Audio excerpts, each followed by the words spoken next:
Hello बच्चों, आज मैं तुम्हें क्या पढ़ाने जा रहा हूं पता है? देख तो लिया है पहले ही थंबनेल में, है ना? क्या पढ़ाने जा रहा हूं?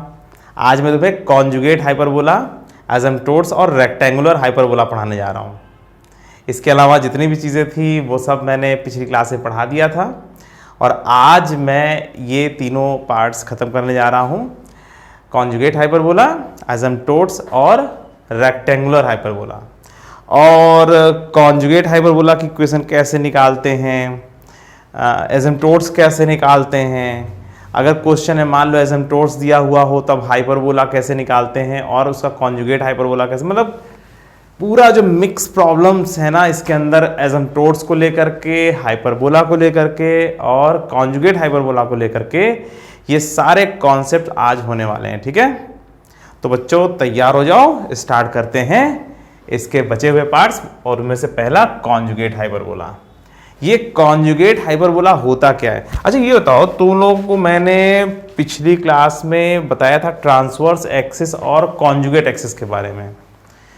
देखो जैसे मान लो कोई हाइपरबोला है x² / a², पूरा एकदम बेसिक से बता रहा हूं तुम्हें, ठीक है? एकदम निश्चिंत रहना।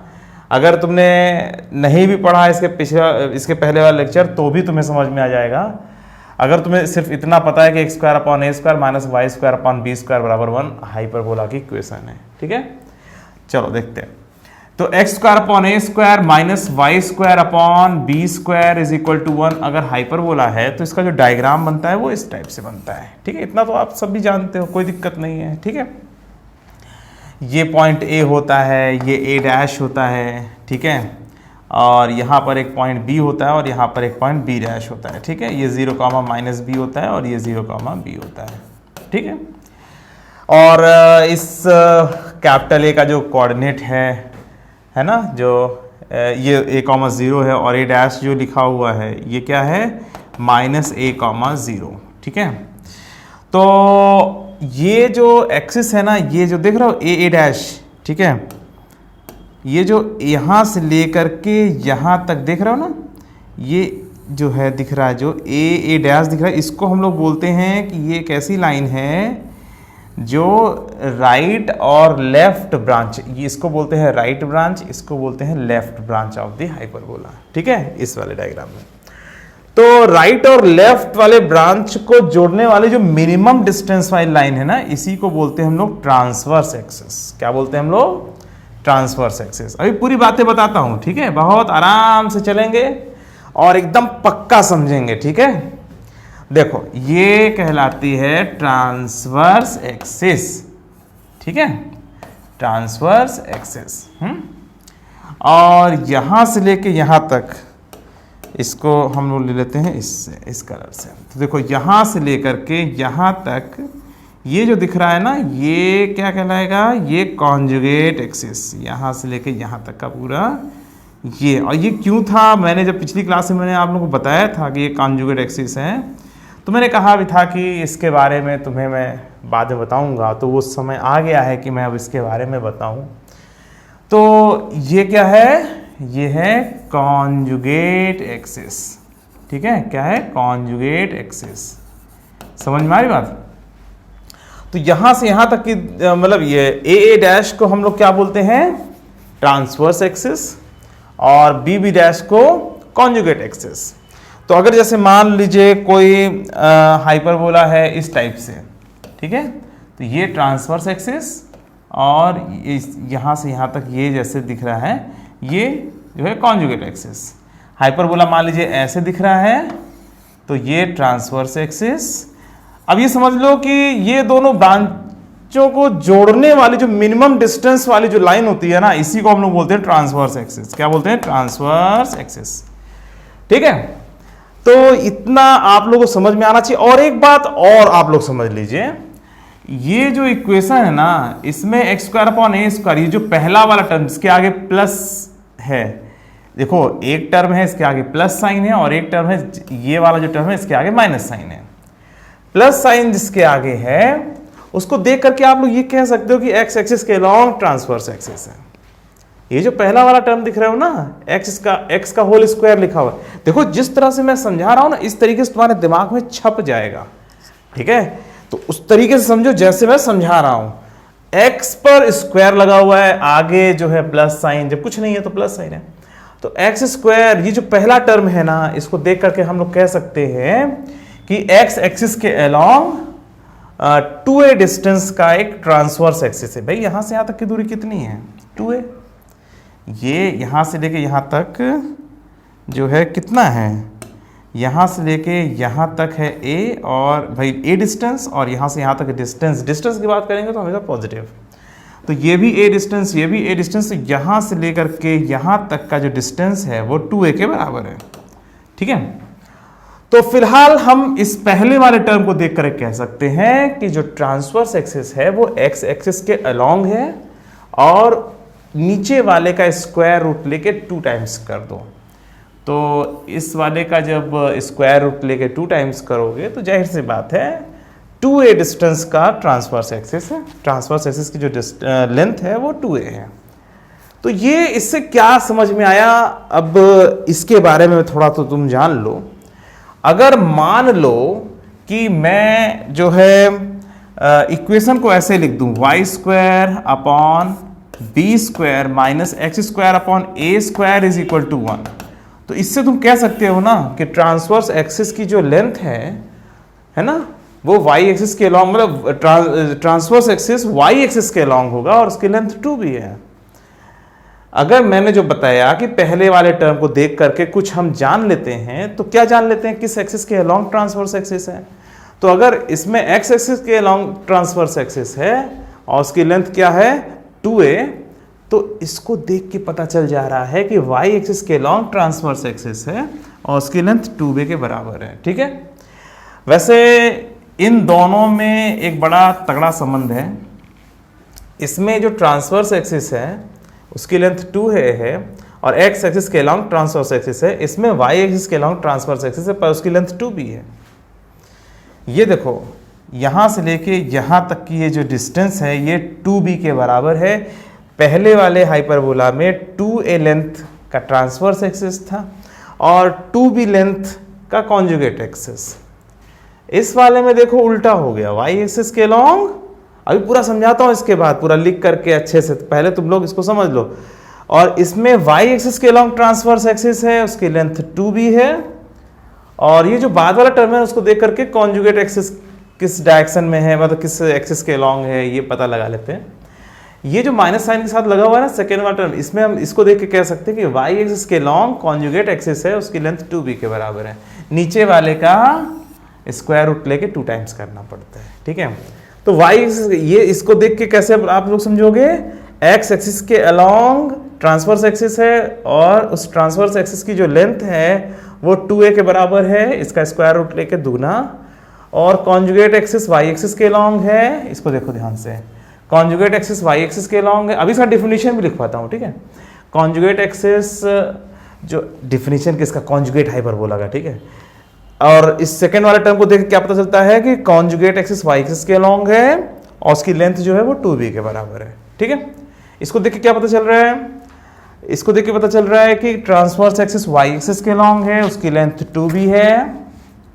ठीक है, और कॉन्जुगेट एक्सिस x एक्सिस के अलॉन्ग है। क्यों? क्योंकि माइनस के बाद ये है ना, तो इस वाले टर्म के साथ माइनस लगा हुआ है, तो माइनस जिस टर्म के साथ लगा हुआ है उस टर्म से हमें कॉन्जुगेट एक्सिस किस एक्सिस के अलॉन्ग है वो पता चल जाता है। ठीक है, स्टैंडर्ड हाइपरबोला में।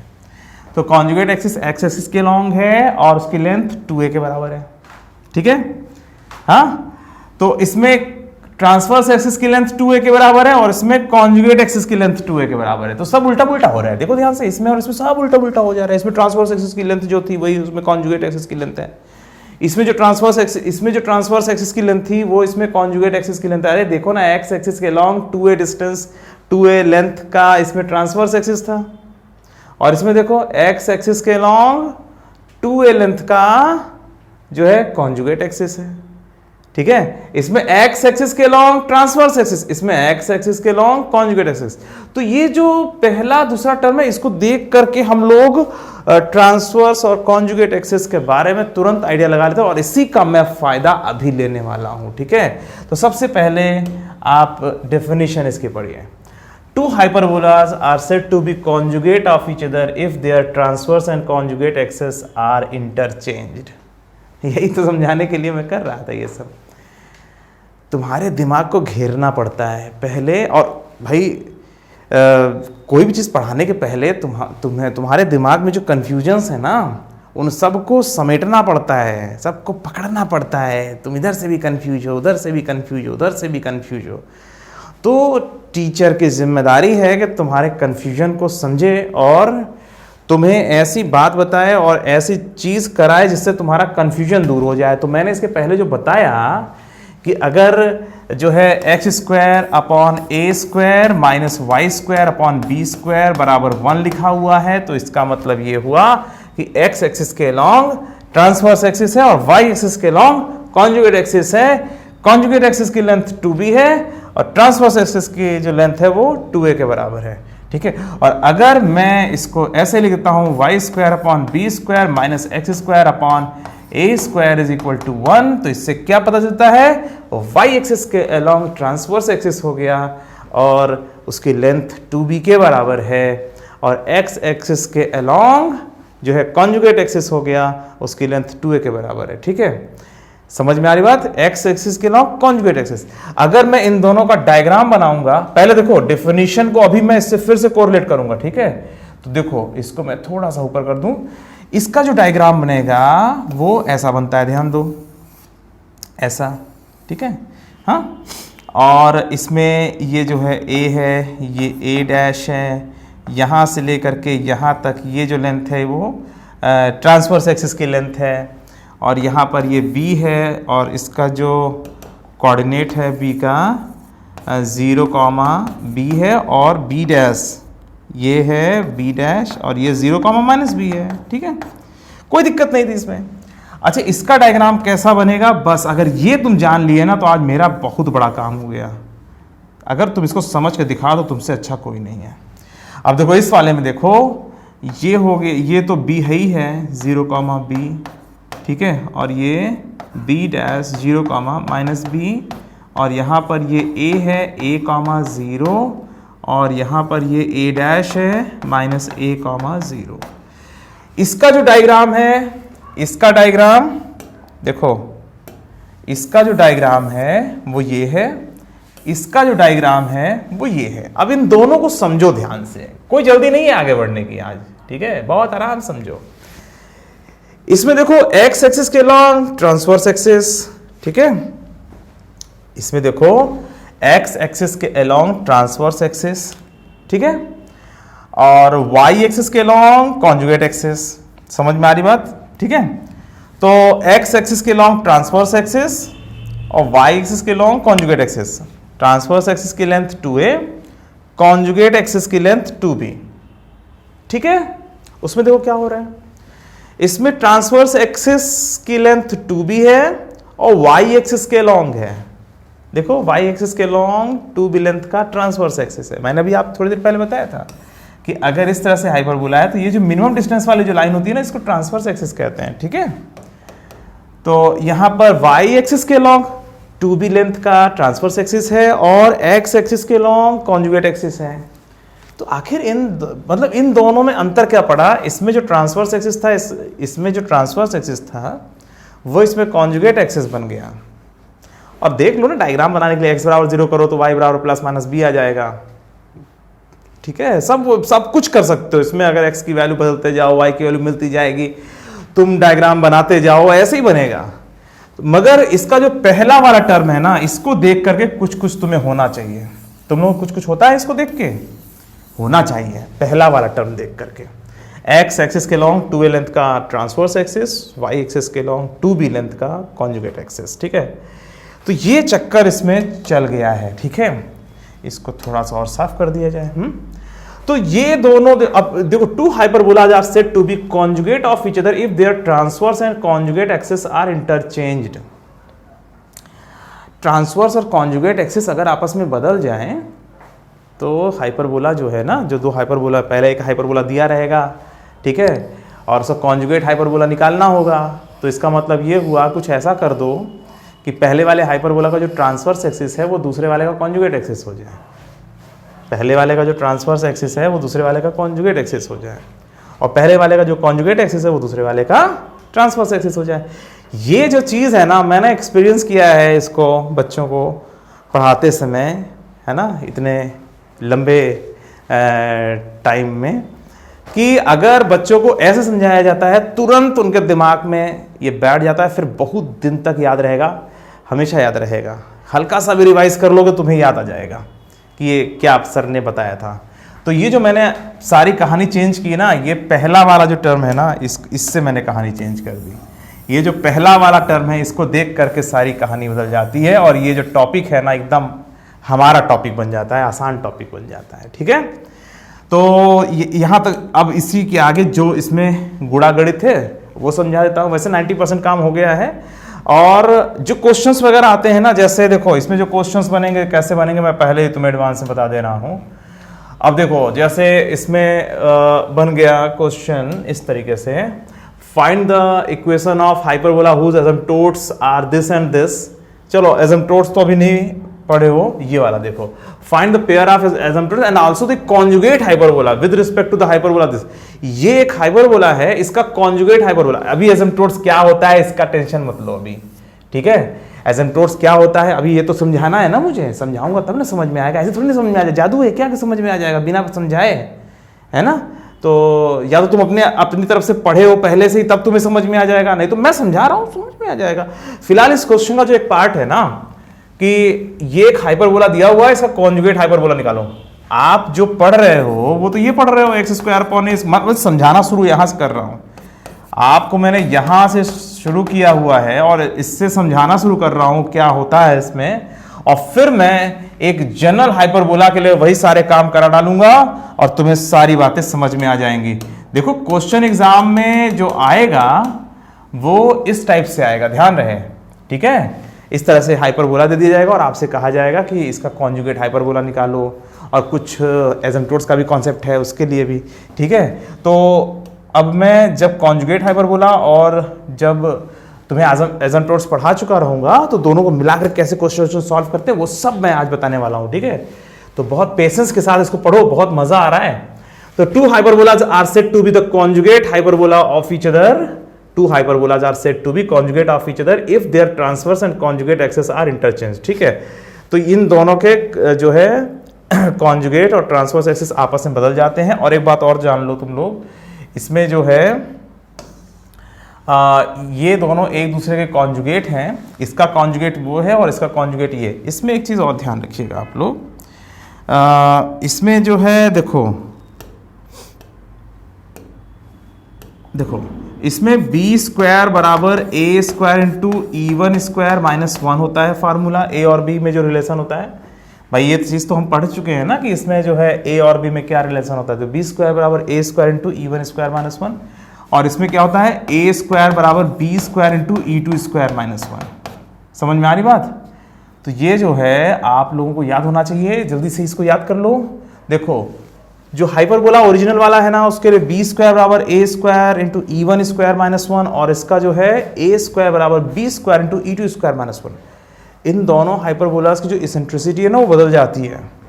देखो इन दोनों का अगर मैं एक डायग्राम बनाऊं, ये मैं थोड़ा सा और पहले बता दे रहा हूँ। देखो जैसे ये हाइपरबोला है, ये वाला ओरिजिनल हाइपरबोला है, ठीक है। वैसे दो लाइनों के रिस्पेक्ट में बनता है और इन दोनों लाइनों को क्रॉस नहीं करता है। ये हाइपरबोला जब इधर से बनाते हैं ना इसको क्रॉस करके काट के नहीं जाता है, ठीक है। इन दोनों लाइनों को एसिम्पटोट्स कहते हैं। अभी एसिम्पटोट्स का कॉन्सेप्ट आने वाला है। और इसका जो कॉन्जुगेट हाइपरबोला होगा वो इस टाइप से होगा, एक इधर जाएगा, ये टच नहीं कर रहा है इसमें। चलो अच्छा थोड़ा सा मैं ऊपर बना दे रहा हूँ, ठीक है, ये ऐसे, ठीक है। और यहाँ पर ये ऐसे, ठीक है। तो देखो ये वाला जो हाइपरबोला देख रहे हो ना, ये वाला हाइपरबोला हमारा ओरिजिनल हाइपरबोला है, ठीक है। और ये वाला जो हाइपरबोला देख रहे हो ना ये इसका कॉन्जुगेट है, ठीक है। ध्यान रहे, ये कुछ ऐसा हो रहा है, ध्यान रहे, ठीक है। और इन दोनों के बीच में आ जाता है कौन, ये वाला जो है एसिम्पटोट्स। ये जो लाइन है ना बीच में जो इसके एकदम पास होते हुए चली जाएगी, ये हाइपरबोला कभी इस लाइन को टच नहीं करता, ठीक है। और ये लाइन कभी किसी हाइपरबोला को नहीं टच करती। तो जो है इसको एसिम्पटोट्स नाम दिया, अभी एसिम्पटोट्स के बारे में बताएंगे। फिलहाल देखो, अगर इसकी सेंट्रिसिटी कुछ दी हुई है तो इसकी सेंट्रिसिटी बदल जाएगी। ये जो घुमाव है ना, ये बदल जाएगा। इसका घुमाव अलग है, इसका घुमाव अलग है। अगर मान लीजिए इस तरीके से दिया हुआ है, ये हाइपरबोला इस टाइप से, ठीक है, तो इसका कॉन्जुगेट ए ऐसा हो जाएगा, ऐसा कॉन्जुगेट हाइपरबोला ऐसा। ये और ये दोनों एक दूसरे के कॉन्जुगेट हैं, ठीक है, पहला वाला ये और दूसरा वाला ये। तो इसका, इस हाइपरबोला का कॉन्जुगेट हाइपरबोला ये है और इस हाइपरबोला के लिए कॉन्जुगेट हाइपरबोला दूसरा वाला ग्रुप है, ठीक है, मतलब वो राइट और लेफ्ट ब्रांच मिला करके, ठीक है। तो मतलब ये पूरा का पूरा एक हाइपरबोला है। इस हाइपरबोला का कॉन्जुगेट ये वाला हाइपरबोला, ठीक है, और इस वाले हाइपरबोला का कॉन्जुगेट ये वाला हाइपरबोला, ठीक है। तो ये समझ में आ गया। तो ए बी स्क्वायर और ए स्क्वायर में क्या रिलेशन होता है ओरिजिनल हाइपरबोला में और कॉन्जुगेट हाइपरबोला में, ये तुम्हें समझ में आ रहा है यहाँ पर। तो इसमें कुछ चीजें और कर ली जाएं, इसको पहले हटा देता हूं। देखो अब इसमें कुछ रिलेशन निकाल सकते हैं हम लोग कि अगर इसेंट्रिसिटी मान लो ओरिजिनल हाइपरबोला, एक क्वेश्चन ऐसा बनता है कि हाइपरबोला की इसेंट्रिसिटी दी हुई है तो उसके कॉन्जुगेट हाइपरबोला की इसेंट्रिसिटी क्या होगी। ये पहला टाइप का क्वेश्चन पहले मैं करा लेता हूं, फिर उसके आगे बढ़ता हूं, ठीक है। तो अगर इन दोनों हाइपरबोला के लिए, इन दोनों हाइपरबोला के लिए जो है ए और बी का रिलेशन आप देख रहे हो, इसेंट्रिसिटी का रिलेशन देख रहे हो, तो हम इन दोनों में आपस संबंध भी निकाल सकते हैं कि E1 और E2 में क्या संबंध होगा, ठीक है।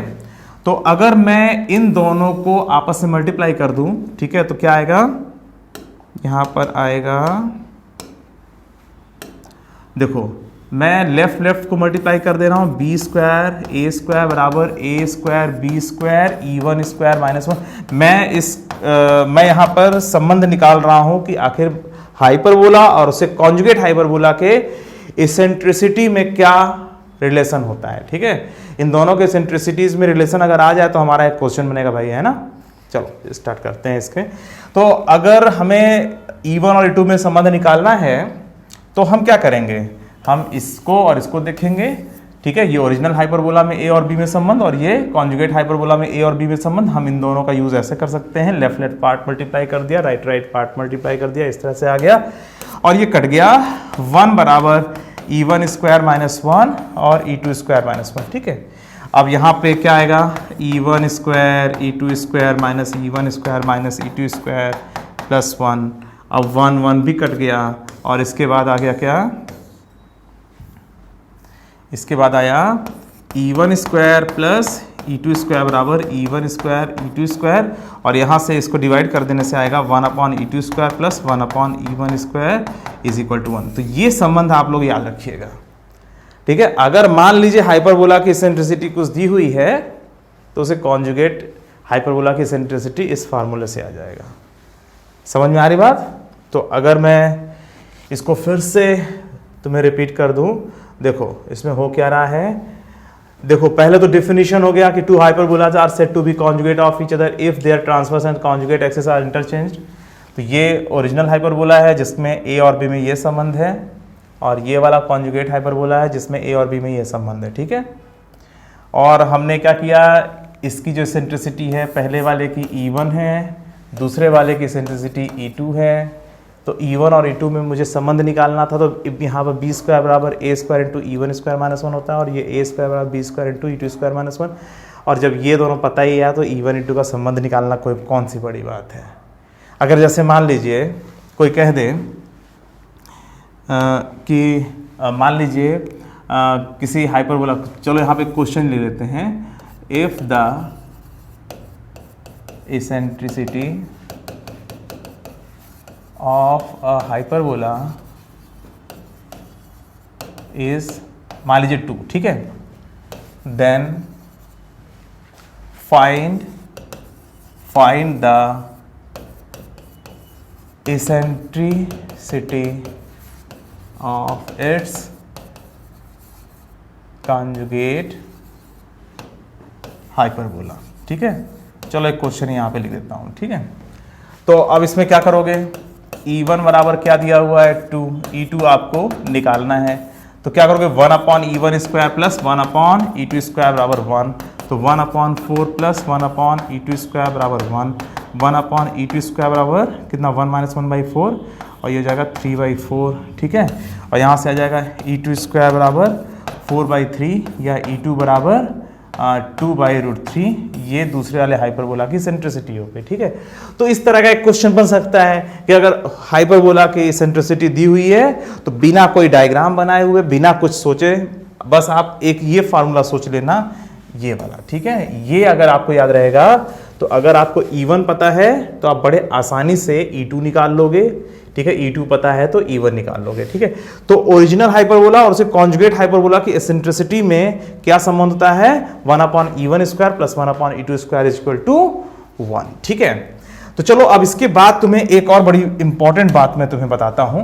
देखो अभी हमने हाइपरबोला देखा, क्या था, x square upon a square minus y square upon b square equal to 1, और इसका जो कॉन्जुगेट हाइपरबोला था वो क्या था, x square upon a square minus नहीं y square upon b square, y square upon b square minus x square upon a square equal to 1, ठीक है, यही ना। तो इन दोनों में देखो अब क्या और हम एनालिसिस कर सकते हैं। तो ये हमारा ओरिजिनल हाइपरबोला है और ये हमारा कॉन्जुगेट हाइपरबोला है।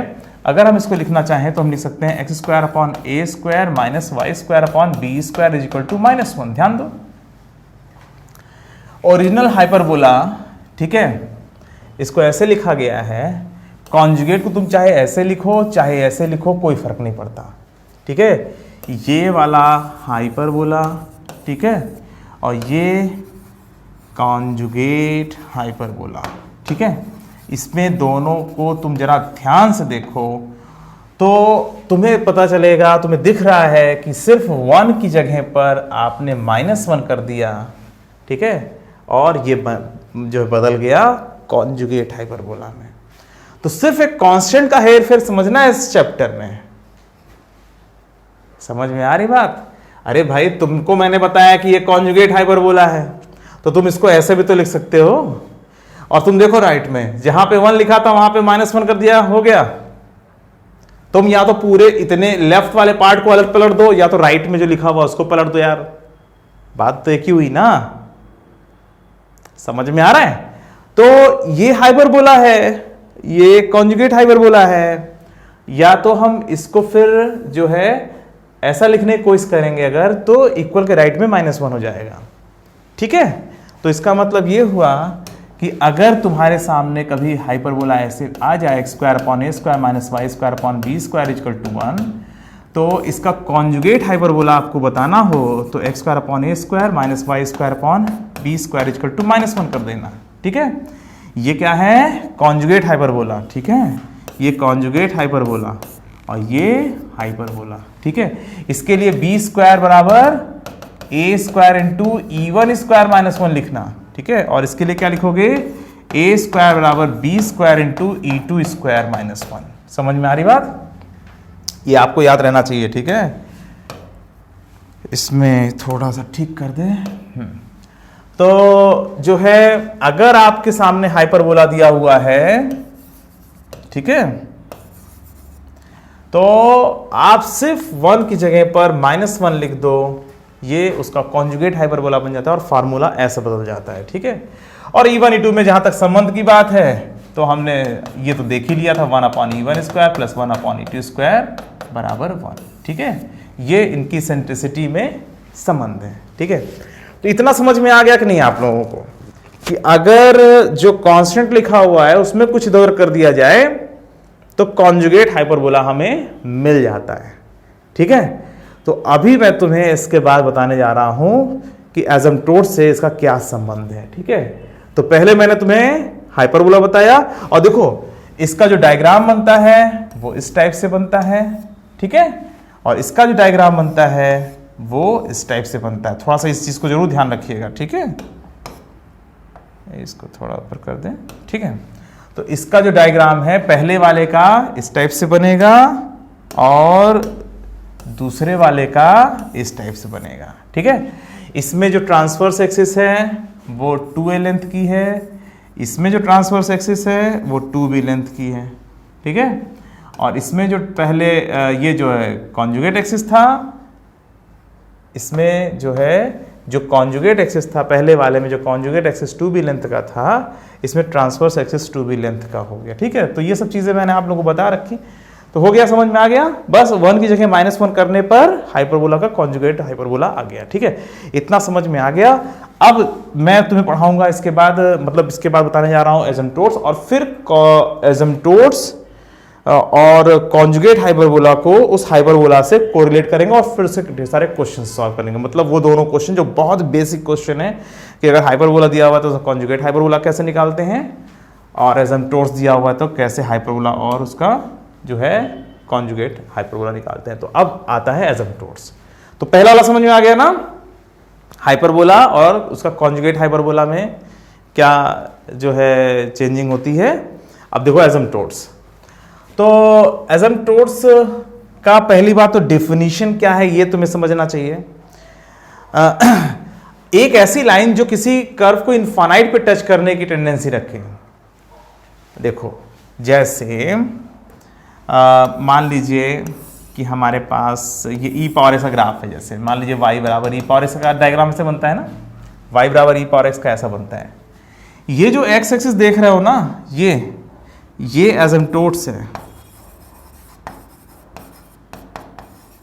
ध्यान दो, ठीक है। अभी मैं इसमें डायरेक्टली नहीं आगे बढ़ रहा हूं। y बराबर e पावर x के लिए x एक्सिस एक टेंजेंट जैसा है, a line which has a tendency to touch a curve at infinite। क्या होता है इसका, पहले एसिम्प्टोट्स का जो है डेफिनेशन क्या है, a line which has a tendency to touch a curve, tendency होती है, टच नहीं करता, curve at infinite is known as asymptotes, ठीक है। तो एसिम्प्टोट्स में एसिम्प्टोट्स की डिफिनीशन क्या है, a line which has a tendency to touch a curve at infinite. एक लाइन जिसमें किसी कर्व को इनफाइनाइट पे टच करने की टेंडेंसी हो उसे एसिम्प्टोट्स कहते हैं। वो टेंजेंट नहीं होता, टेंजेंट जैसा होता है। एक्स एक्सिस ई पावर एक्स के लिए टेंजेंट नहीं है, टेंजेंट जैसा है। अगर तो कोई पूछ ले कि भाई ये एक्स एक्सिस ई पावर एक्स को कहाँ पे टच करने वाली है, तो आप बताओगे माइनस इनफाइनाइट पर। कोई फाइनाइट पॉइंट नहीं मिलेगा, बहुत दूर मतलब माइनस इनफाइनाइट वाले पॉइंट पर। अरे तू उतना दूर जाएगा कौन, उतना दूर कोई जा तो सकता नहीं, देख तो सकता नहीं है।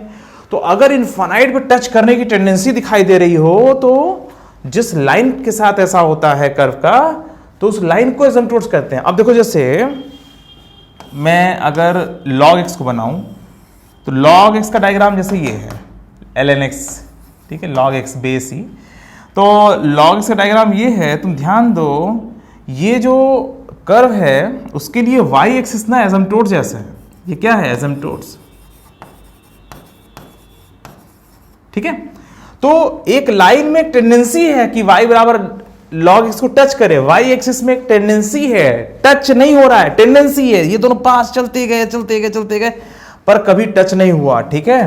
तो a line which has a tendency to touch a curve at infinite is known as asymptotes। तो asymptotes की जरूरत जो हमें पड़ेगी वो क्या पड़ेगी, देखो हाइपरबोला में होता क्या है, जैसे मान लीजिए कोई ये दो लाइनें हैं और हाइपरबोला में एक टेंडेंसी होती है, मतलब हाइपरबोला क्या इन दोनों लाइनों में टेंडेंसी है कि इस हाइपरबोला को इनफाइनाइट पे टच करें। तो कोई भी हाइपरबोला बनता है, ठीक है, तो वो हमेशा ध्यान रखना एसिम्प्टोट्स के रिस्पेक्ट में ही बनेगा, ठीक है। तो देखो यहां पर ये दोनों जो दिख रहा है ना लाइन, ये और ये वाले, ये दोनों क्या है, ये और ये क्या है, ये एसिम्प्टोट्स हैं। ये दोनों लाइनें एसिम्प्टोट्स हैं। कभी भी ऐसा नहीं हो सकता कि हाइपरबोला जो है एसिम्प्टोट्स को ऐसे काट के निकल जाए, ऐसा पॉसिबल ही नहीं है, ठीक है।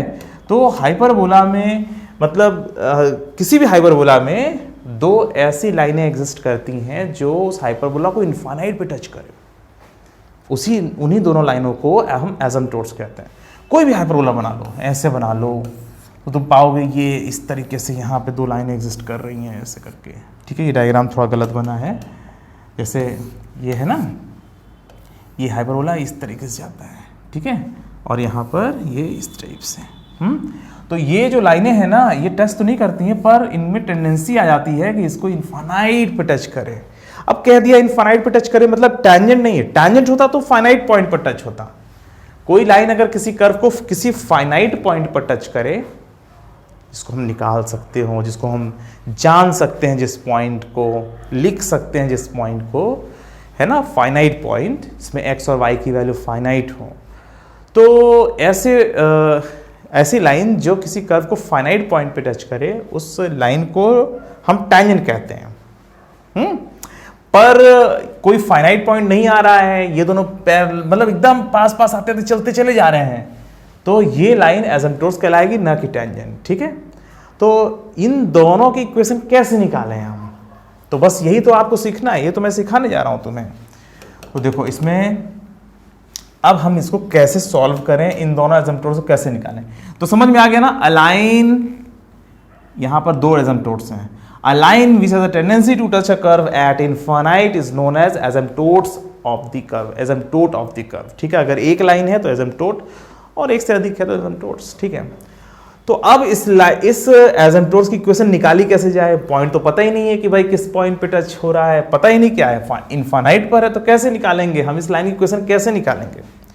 देखो इसको दो तरीके हैं, एक तो भाई मैं तुम्हें बता दूं फार्मूला इसका, तुम याद रखो, है ना, और एक तरीका है कि मैं इसका पूरा प्रूफ बता दूं और किसी भी कर्व के लिए आ जाए तो तुम उसका एसिम्पटोट्स निकाल सको। तो बोलो तुम्हें क्या चाहिए, प्रूफ करा दूं? Very good. तो मैं पूरा प्रूफ करके तुम्हें बताता हूं कि आखिर ये एसिम्पटोट्स निकालते कैसे हैं। देखो, और बड़ा आसान है, कभी भी जैसे किसी कर्व में आपको निकालना है एसिम्पटोट, तो पहले उस पर एक पॉइंट x1 y1 मान लो। हमें पता है कि x1 y1 फाइनाइट नहीं है, ये बहुत दूर है। पहले x1 y1 पर टैंजेंट की इक्वेशन लिखो। आपको पता है x1 y1 पर टैंजेंट की इक्वेशन क्या होती है, बोलो। अगर मैं ऐसे मान ले रहा हूं, इसको एक काम करते हैं, थोड़ा सा और आगे मानते हैं, ठीक है।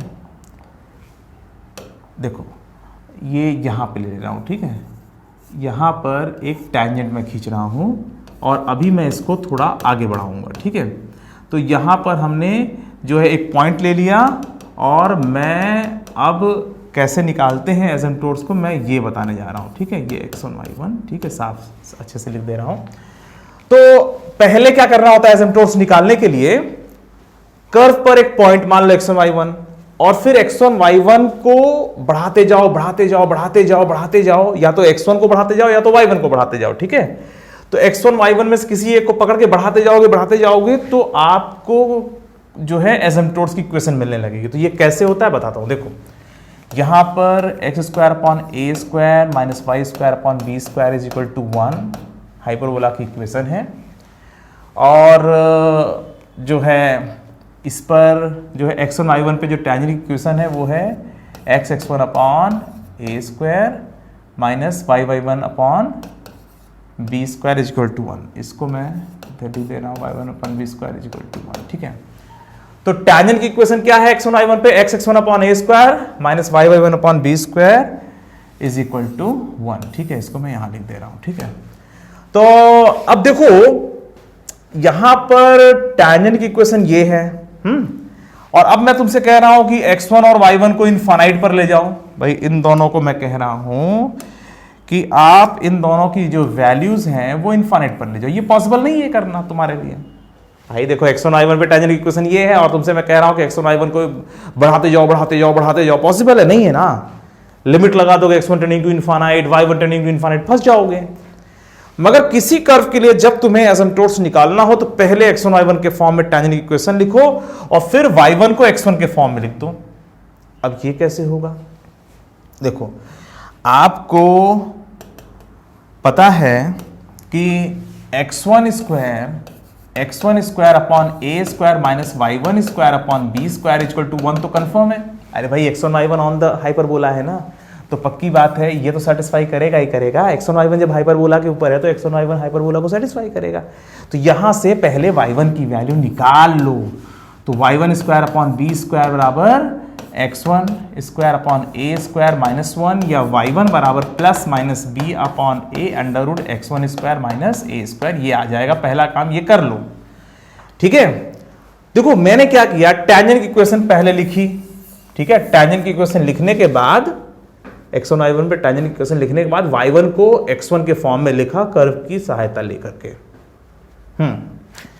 ठीक है। x1 y1 कर्व के ऊपर रख करके y1 को x1 के फॉर्म में निकाल कर कुछ ऐसे किया, और फिर क्या करोगे, इसको इसमें रख दो तो क्या बनेगा, ये x1 upon a square minus y plus minus हो जाएगा बी स्क्वायर और y1 की value b upon a under root x1 square minus a square, ठीक है, बराबर 1। यहां तक तो कोई दिक्कत नहीं है भाई। आपने क्या किया, सीधा सीधा y1 की वैल्यू उठा के रख दिया, चूंकि प्लस माइनस है तो प्लस माइनस माइनस से जब मल्टीप्लाई होगा तो माइनस प्लस आएगा, तो मैंने प्लस माइनस लिख दिया, कोई दिक्कत नहीं है।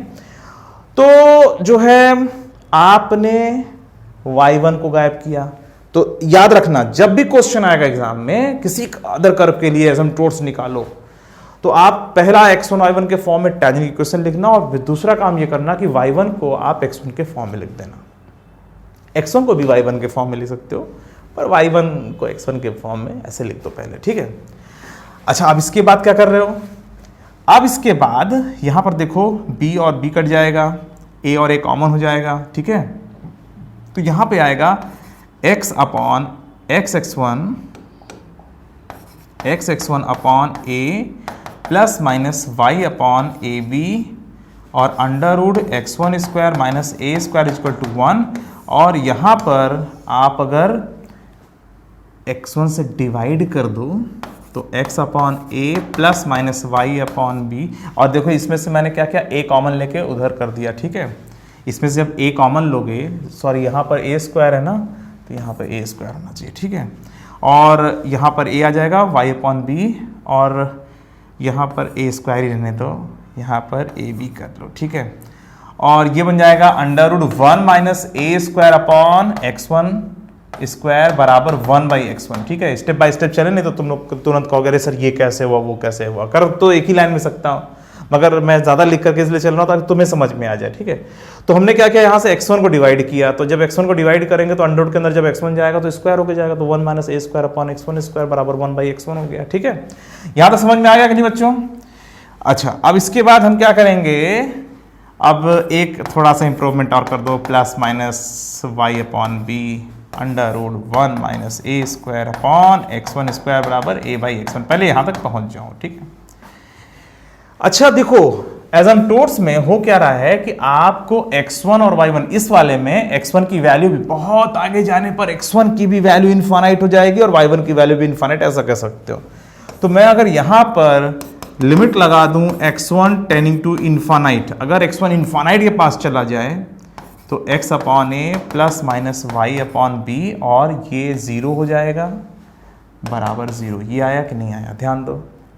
ऐसा करने पर इसमें दो लाइनें आ रही हैं, दो लाइनें क्या आ रही हैं, x upon a minus y upon b is equal to 0 और x upon a plus y upon b बराबर 0। तो पता है इसमें दो लाइनें जो है ना, यही दोनों एसिम्पटोट्स हैं। जब आपने x1 की वैल्यू इनफाइनाइट, देखो x1 अगर बहुत बड़ा है, x1 अगर बहुत बड़ा है तो 1 अपॉन इनफाइनाइट बराबर 0 हो जाएगा। अगर इनफाइनाइट को एनालिसिस करनी होती है, अगर मान लीजिए किसी चीज की वैल्यू इनफाइनाइट जा रही है, तो उसको डिनोमिनेटर में रखने को इस क्या करो, ताकि जो वैल्यू है वो 0 हो जाए। कभी भी है ना, कभी भी कोई टर्म है इनफाइनाइट के पास जा रहा है, तो न्यूमरेटर में रखने से ज़्यादा अच्छा है कि उसको डिनोमिनेटर में ले जाऊं, ताकि 1 अपॉन इनफाइनाइट 0 हो जाए। यही फ़ायदा लेना है। तो क्या पूरा फंडा क्या है इसके अंदर, इस वाले कॉन्सेप्ट में क्या हुआ, इसमें हो ये रहा है, देखो मैं इसको फिर से बता दे रहा हूँ।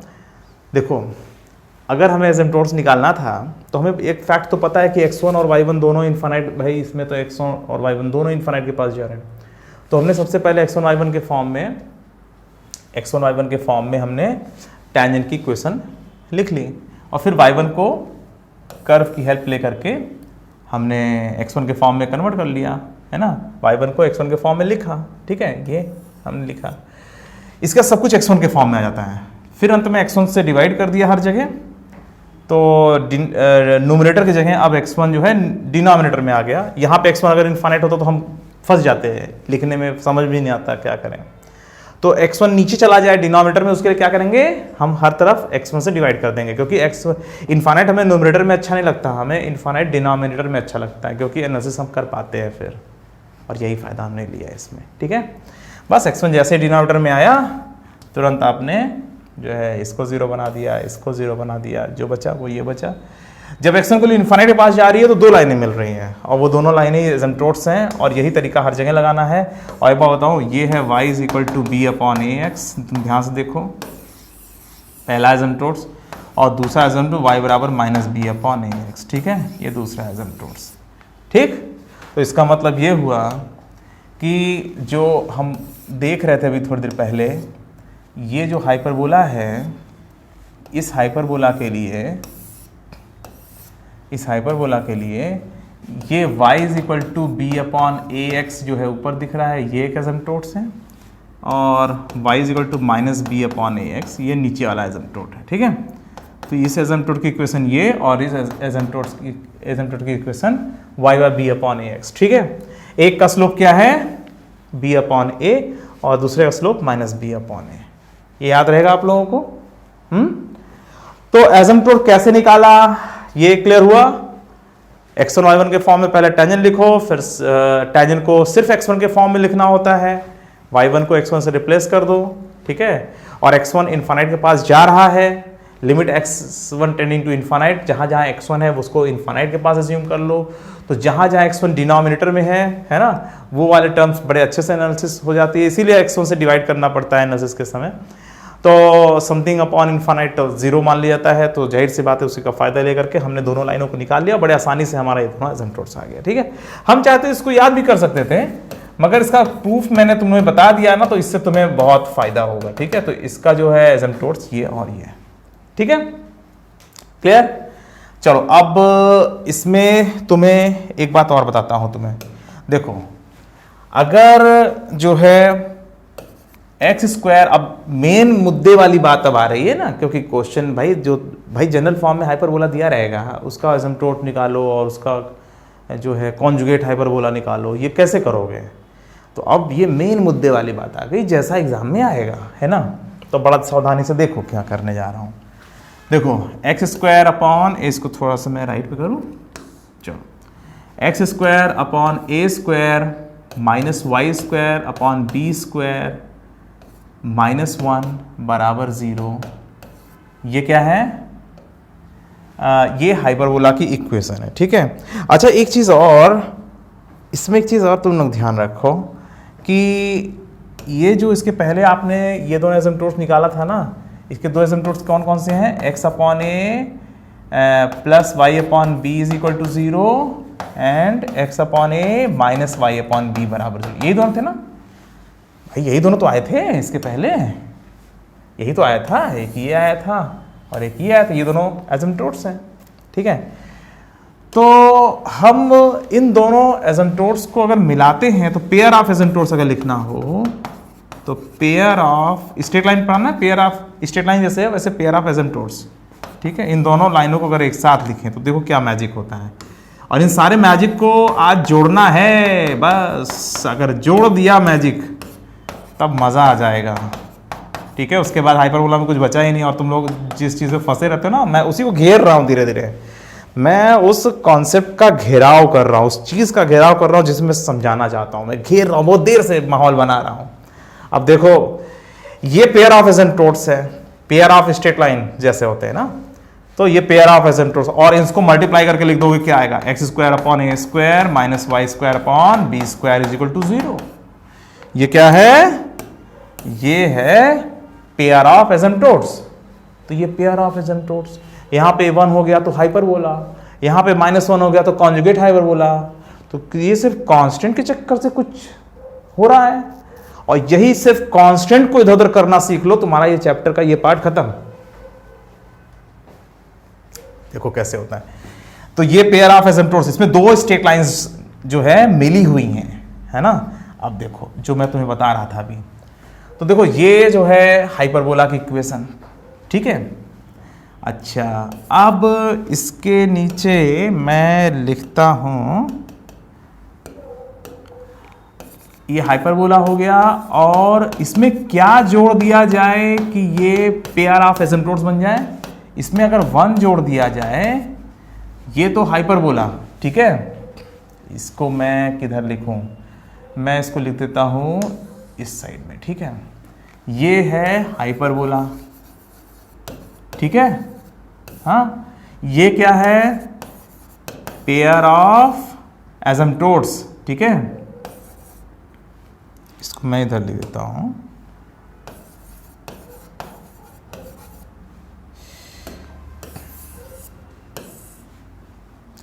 पेयर ऑफ एसिम्प्टोट्स, ठीक है। तो ये हो गया पेयर ऑफ एसिम्प्टोट्स, ठीक है। तो ये पेयर ऑफ एसिम्प्टोट्स, तो ये हाइपरबोला है, इसमें अगर हम 1 जोड़ दें तो ये वास्तव में पेयर ऑफ एसिम्प्टोट्स बन जा रहा है। ध्यान दो, अगर इसमें तुम 1 जोड़ देते हो तो -1 और 1 कट जाता है, ठीक है, और ये बन जाता है x² upon a² -y² upon b² equal to 0। तो अगर तुम हाइपरबोला में सिंपली कुछ ऐड कर देते हो तो उसके ऐड करने से पेयर ऑफ एसिम्प्टोट्स मिल सकता है, ठीक है। अरे भाई देखो ना, 1 और -1 कट जाएगा तो ये क्या x upon a minus y upon b और x upon a plus y upon b है ना, दो स्ट्रेट लाइन के लेफ्ट वाले पार्ट बराबर 0 है ना, ऐसा करके। और एक चीज और तुम ध्यान दो, इसमें एक और मैजिक तुम समझो। अगर तुम्हें कॉन्जुगेट हाइपरबोला निकालना है, अभी इस सबको सब फॉर्मुलाइज कर दूंगा, ठीक है।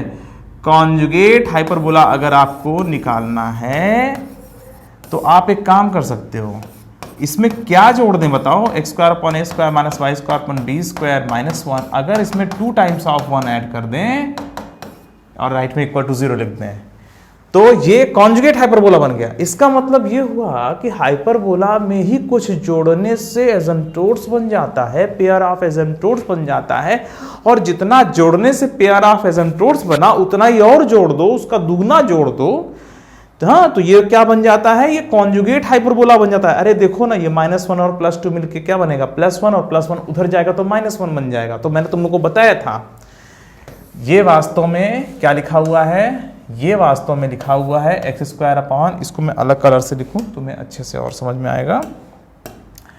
देखो ये जो पहला वाला लिखा हुआ है ना, x² upon a² minus y² upon b² equal to 1, जो तुम स्टार्टिंग पढ़ते हो, ठीक है। अभी फॉर्मुलाइज करता हूं, किसी भी हाइपरबोला के लिए तुम ये सब काम कर डालोगे, ठीक है। पहले समझा तो लूं, और यही बेसिक्स की जब कमी होती है ना तो फिर बच्चों को दिक्कत होता है, और तुम्हें दिक्कत ही नहीं आने दूंगा। एक एक बात बता दे रहा हूं तुम्हें, हाइपरबोला ये, और ये क्या है, x² upon a² minus y² upon b² is equal to 0।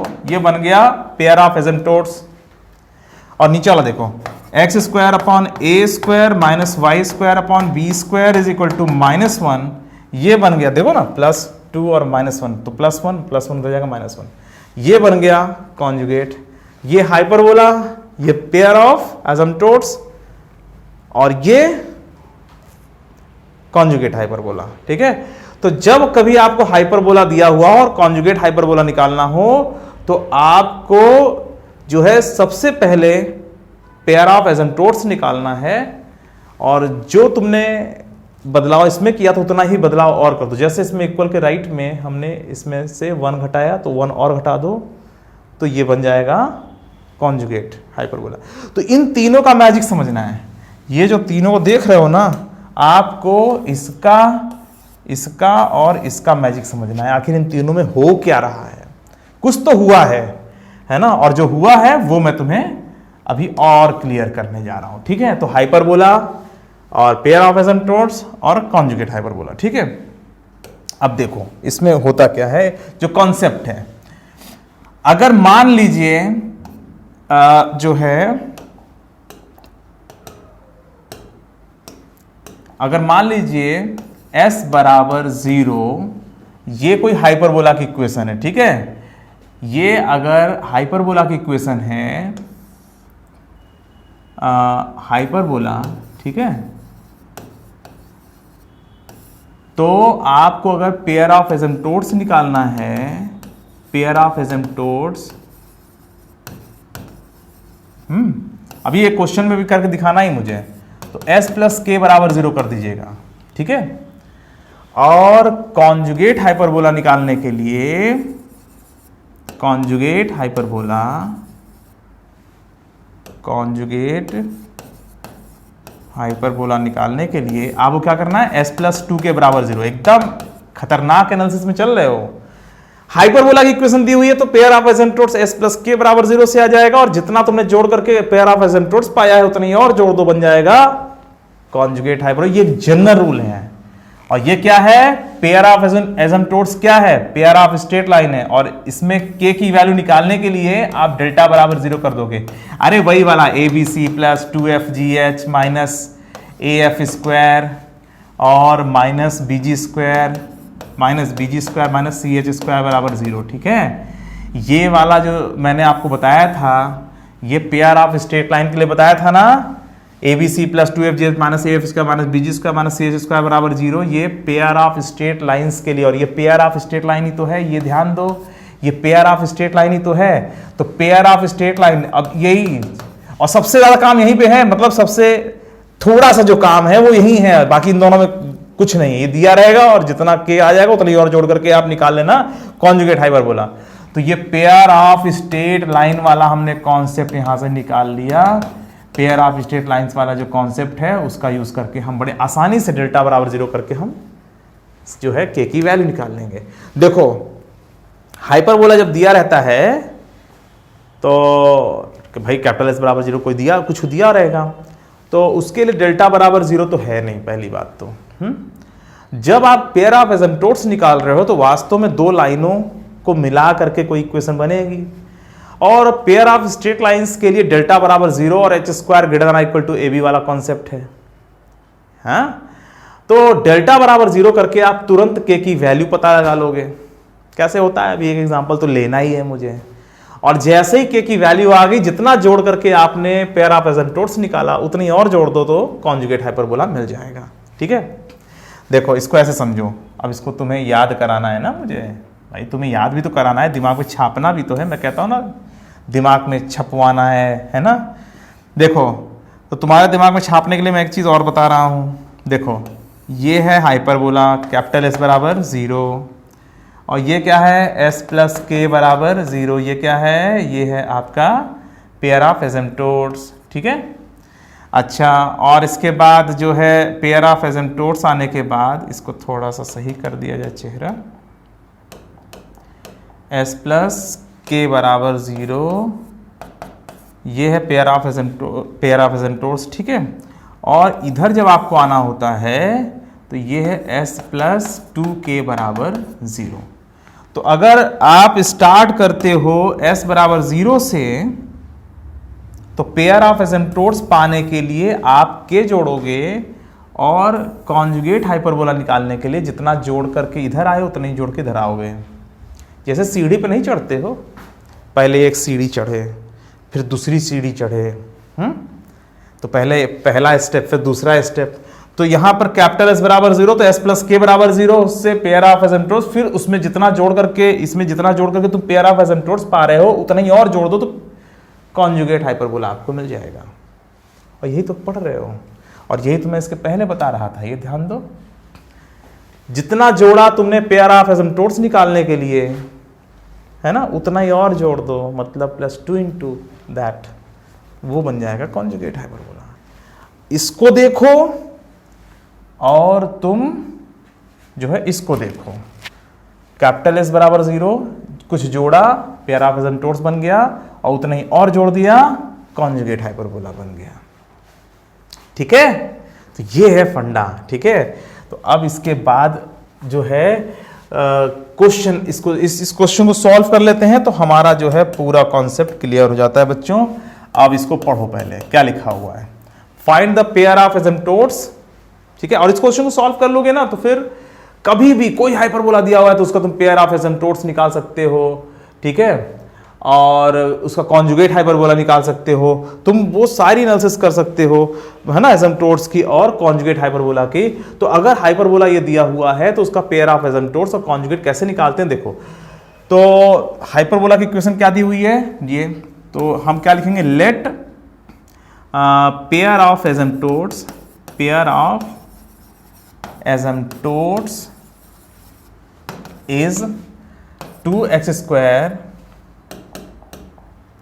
Pair of asymptotes is 2x square plus y square plus 4xy plus 2x plus 2y plus 3 और प्लस k बराबर 0। ठीक है, हमने मान लिया कि ये जो है ये पेयर ऑफ एसिम्पटोट्स देने वाले, ठीक है। Let pair of asymptotes is this, आपने इसमें k जोड़ दिया ना, ये क्या दिया हुआ है, ये कैपिटल S दिया हुआ है, ठीक है, ये कैपिटल S बराबर 0 दिया, हमने क्या किया, s प्लस k कर दिया, ठीक है, s प्लस k बराबर 0, ठीक है, इसको ऐसे लिखते हैं, ठीक है। तो जो है अगर जो है हाइपरबोला की इक्वेशन दी हुई है तो वास्तव में वो कैपिटल S बराबर 0 दिया हुआ है, और आपने जो है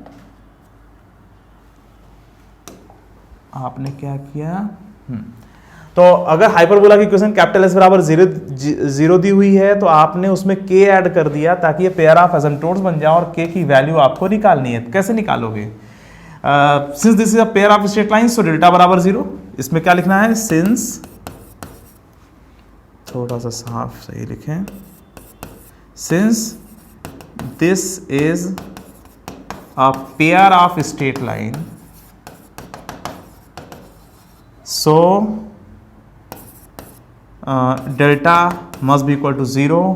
तो डेल्टा बराबर 0 करेंगे तो इसमें क्या लिखेंगे, a b c plus 2FGH minus AF square minus BG square minus CH square बराबर 0। और फिर आप यहाँ पर क्या कर दोगे, A बराबर 2 दिया हुआ है, B बराबर 1 दिया हुआ है, ठीक है, और C बराबर 3 प्लस K है, देखो ध्यान से, C बराबर 3 प्लस K। FGH की वैल्यू क्या होगी बताओ, FGH की वैल्यू F 2FY, तो F बराबर 1 है ना, Y के साथ 2F होता है ना, तो 2FY तो 2F बराबर 2, तो F बराबर 1, G बराबर 1 और H बराबर 2, ठीक है, H बराबर 2, ठीक है। तो आपने ये लिखा, अब इसको तुम क्या करोगे, इसका यूज तुम यहां पर करने वाले हो, ठीक है। तो ये कितना आएगा देखो जरा, ABC कितना आएगा, 2 इंटू 3 प्लस K और प्लस 2 इंटू 1 इंटू 1 इंटू 2 और minus AF square minus BG square minus CH square 3 plus K into 4 और बराबर 0। इसको सॉल्व करोगे बड़े आसानी से तुम्हें K की वैल्यू मिल जाएगा, और यही काम तुम्हें करना है बाद में, ठीक है। यहाँ पर कितना आएगा, -12 माइनस 4K बराबर 0। तो सॉल्व करेंगे कितना है, 6 4 2 1 12, कितना जाएगा, 6 and 4 10, 10 माइनस 3 7, 7 माइनस 12 -5, और इसको देखो और इसको देखो बराबर 2K, और K बराबर हो जाएगा -5/2, ठीक है। तो आपको पता है आंसर क्या आ गया, तो इसमें जो आंसर आएगा ये जो है, हमने पेयर ऑफ एसिम्पटोट्स से माना हुआ है ना, तो हमारा आंसर आ गया, so pair of asymptotes, so pair of asymptotes is कितना, 2x square plus y square plus 4xy और प्लस 2x प्लस 2y और प्लस 3 प्लस और -5/2 जोड़ देने से आपका काम ये बन चुका है, -5/2 बराबर 0। ये आपका पहला आंसर आ गया, ठीक है। ये जो आप देख रहे हो ये आपका पहला आंसर आ चुका है। पेयर ऑफ एसिम्पटोट्स आपने निकाल लिया। पेयर ऑफ एसिम्पटोट्स निकालने के लिए क्या किया, आपने हाइपरबोला में आपने k ऐड कर लिया था। k ऐड करने के बाद आपने क्या किया, k ऐड करने के बाद आपने कहा था कि ये पेयर ऑफ एसिम्पटोट्स है। चूंकि ये पेयर ऑफ स्ट्रेट लाइंस भी है इसलिए डेल्टा बराबर 0 भी होना चाहिए। इस चीज को ध्यान रखिएगा, ये बहुत इंपॉर्टेंट है। डेल्टा बराबर 0 होना चाहिए। डेल्टा का मतलब होता है ये, ठीक है। पेयर ऑफ स्ट्रेट लाइन मैंने ये सब पढ़ा रखा है। तो बस डेल्टा बराबर 0 वाला कंडीशन यूज कर दो, आपको k की वैल्यू मिल जाएगी। और तुरंत आपने पेयर ऑफ एसिम्पटोट्स लिख दिया। अब इसको तुम आगे सॉल्व कर सकते हो, इसको और सिंप्लीफाई करना चाहो कर लो, कोई दिक्कत नहीं है।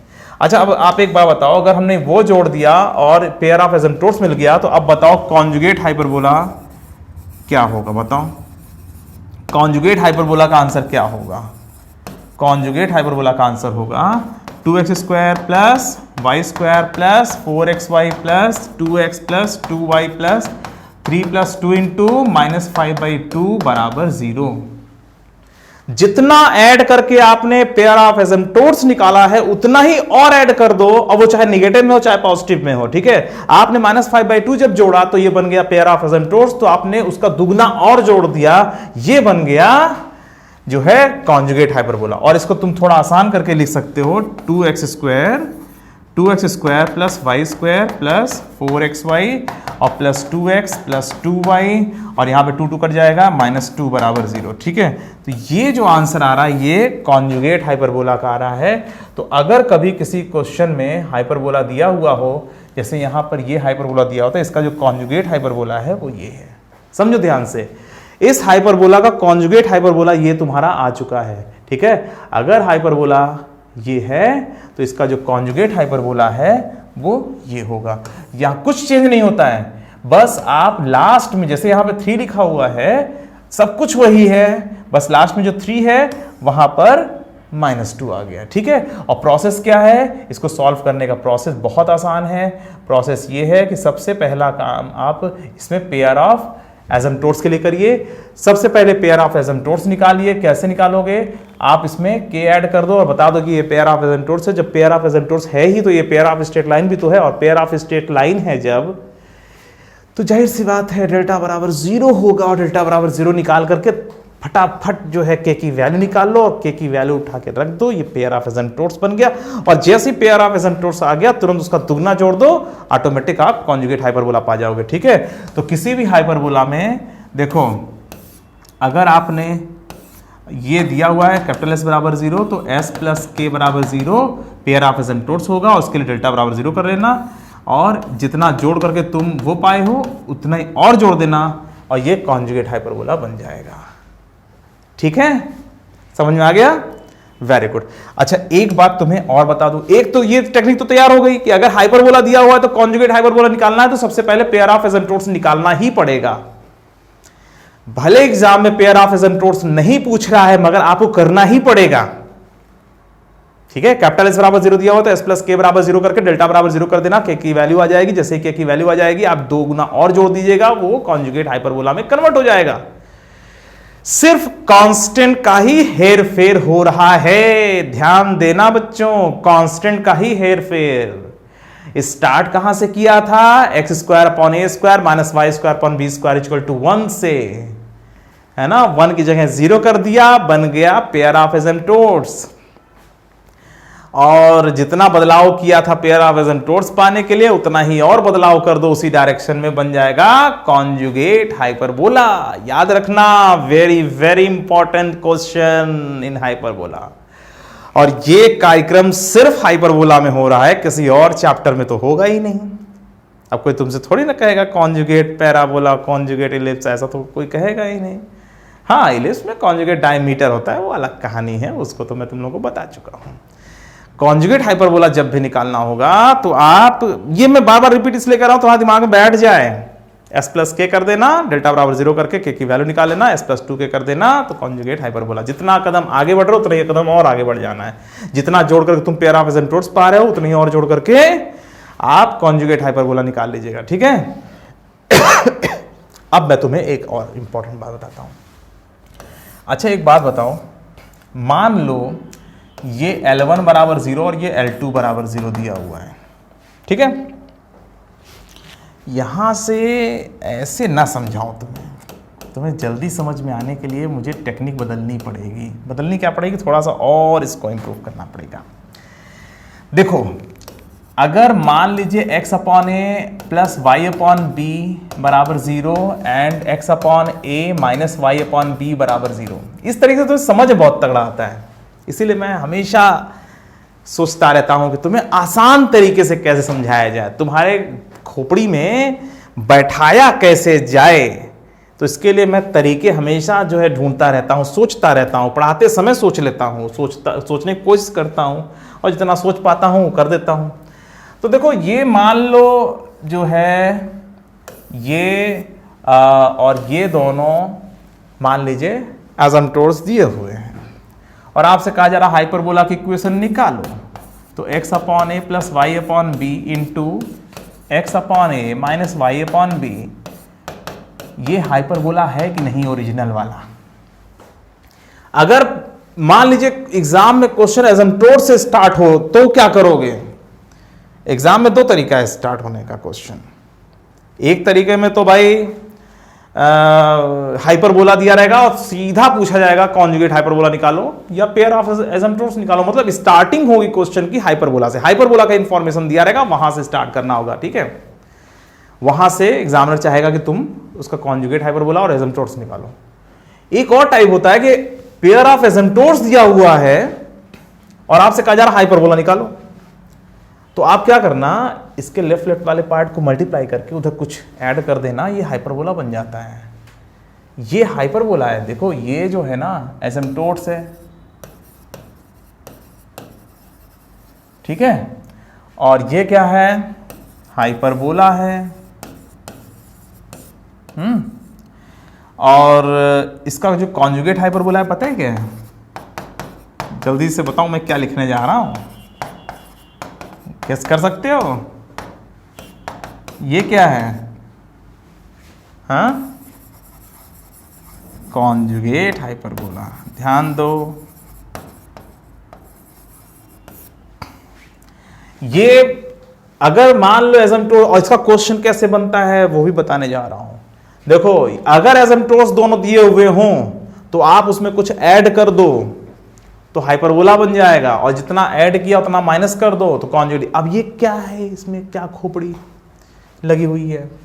अब देखो तो तुम्हारे लिए भाई जाहिर सी बात है तुम्हारे दिमाग में आएगा अरे सर ये कैसे हो गया, तो कैसे हो गया, क्वेश्चन में कैसे ये सब हो गया। अब इसको जल्दी से मैं तुम्हें समझा देता हूं और फिर तुम्हारा डर निकल जाएगा और तुम्हें इससे प्रेम हो जाएगा इस कॉन्सेप्ट से। देखो क्या करने जा रहा हूं।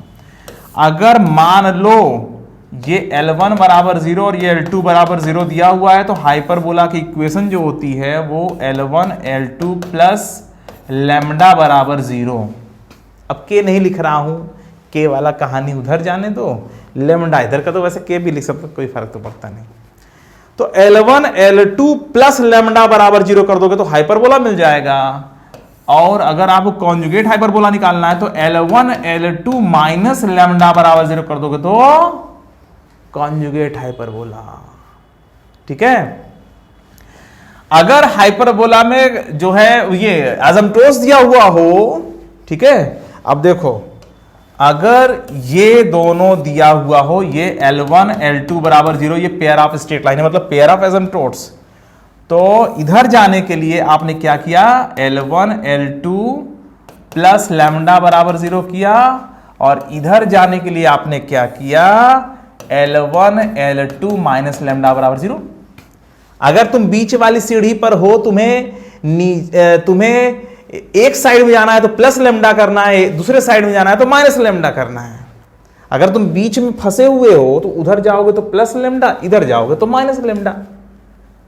देखो अगर इधर से इधर जा रहे थे ये s बराबर 0 तो s प्लस के बराबर 0, और इधर s प्लस 2k बराबर 0।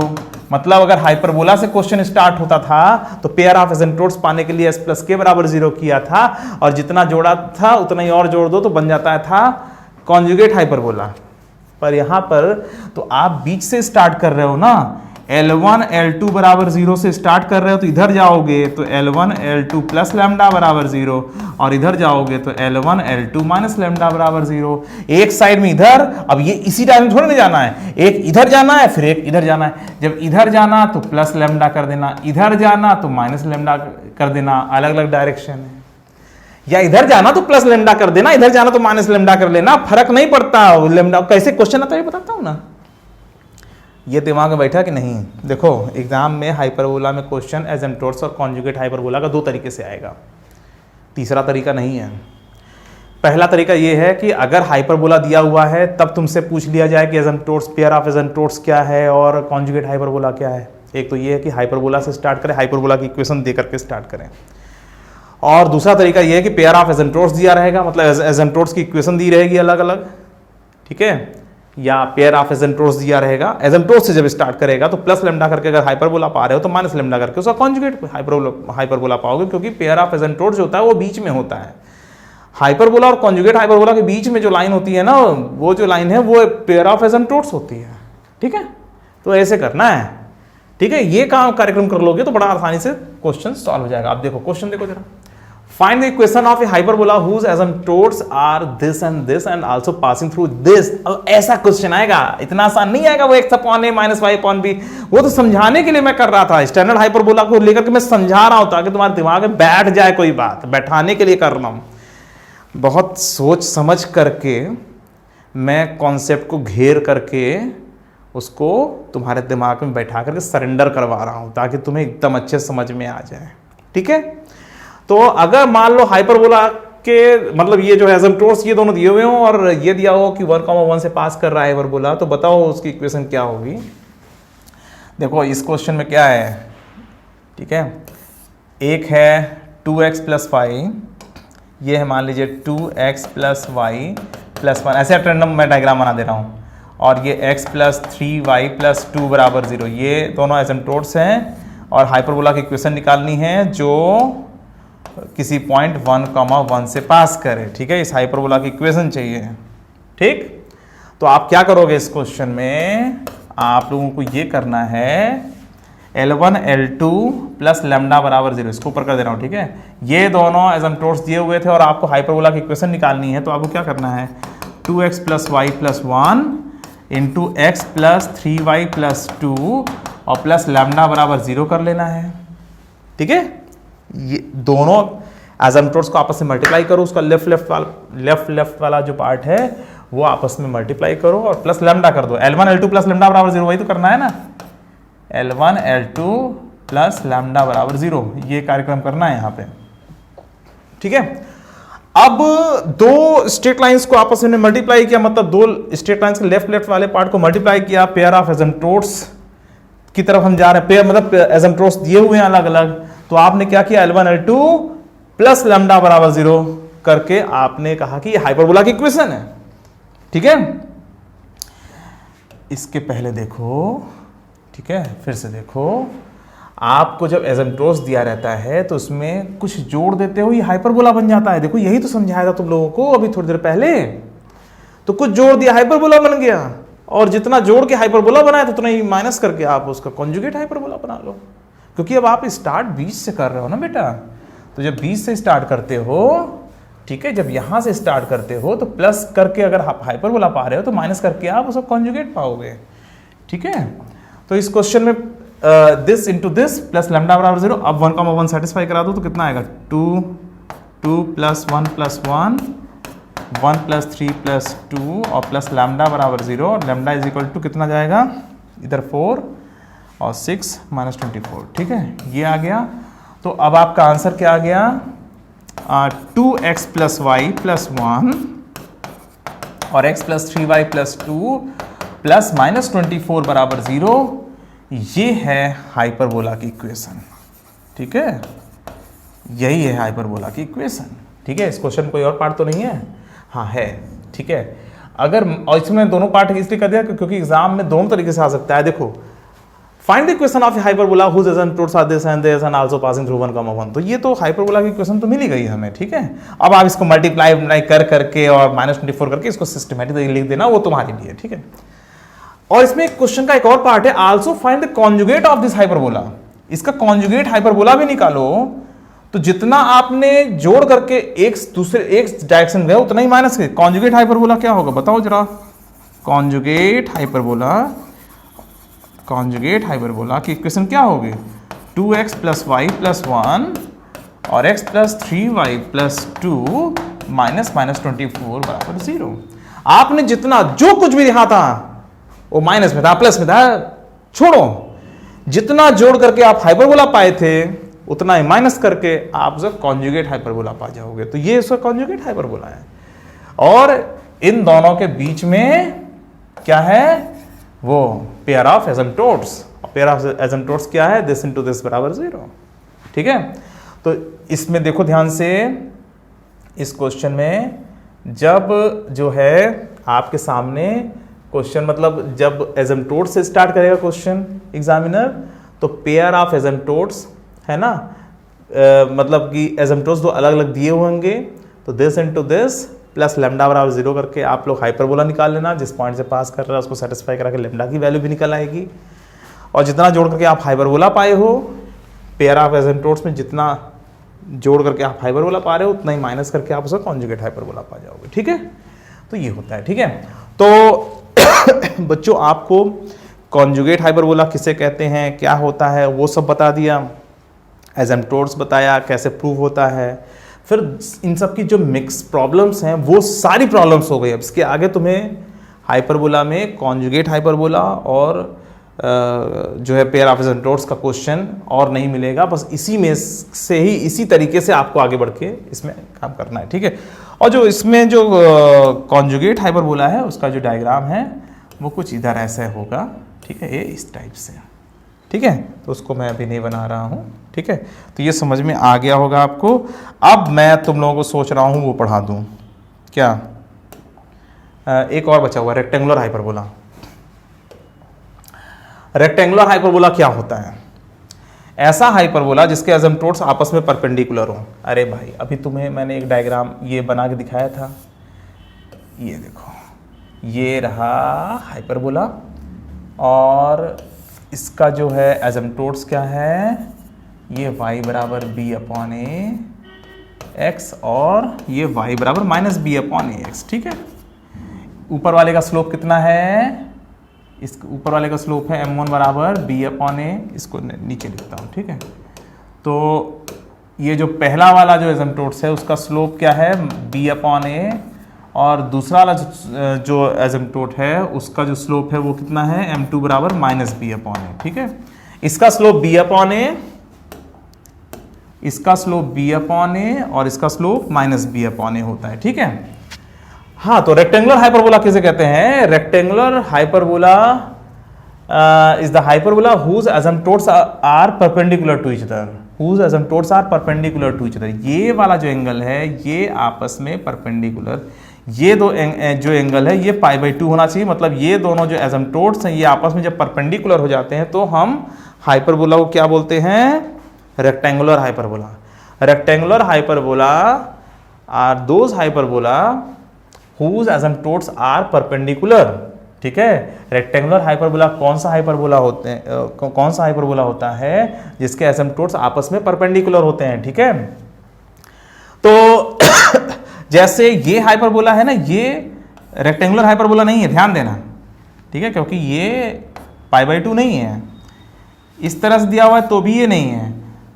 ये वाला जो है ये अगर 90 डिग्री है तब जो हाइपरबोला बनता है, मतलब एसिम्प्टोट्स आपस में परपेंडिकुलर हो जाए तो आप लोग कहते हो कि वो जो हाइपरबोला है वो रेक्टेंगुलर है। ठीक है, तो इसमें देखो करना क्या होता है, देखो इसमें जो है सीधा सीधा m1 m2 बराबर -1। ठीक है, अरे यार ये दोनों एसिम्प्टोट्स परपेंडिकुलर, दोनों का स्लोप का जो प्रोडक्ट होगा -1 होगा, तो b अपॉन ए इंटू माइनस बी अपॉन ए बराबर -1 और b स्क्वायर बराबर a स्क्वायर आ गया। तो जो रेक्टेंगुलर हाइपरबोला होता है ना उसमें b स्क्वायर बराबर a स्क्वायर होता है। तो इसका मतलब ये हुआ कि जो ये हाइपरबोला है x square upon a square minus y square upon b square is equal to 1, इसको हम लिख सकते हैं x square upon a square minus y square upon a square is equal to 1, या हम लिख सकते हैं x square minus y square बराबर a स्क्वायर। ठीक है, तो ये आ गया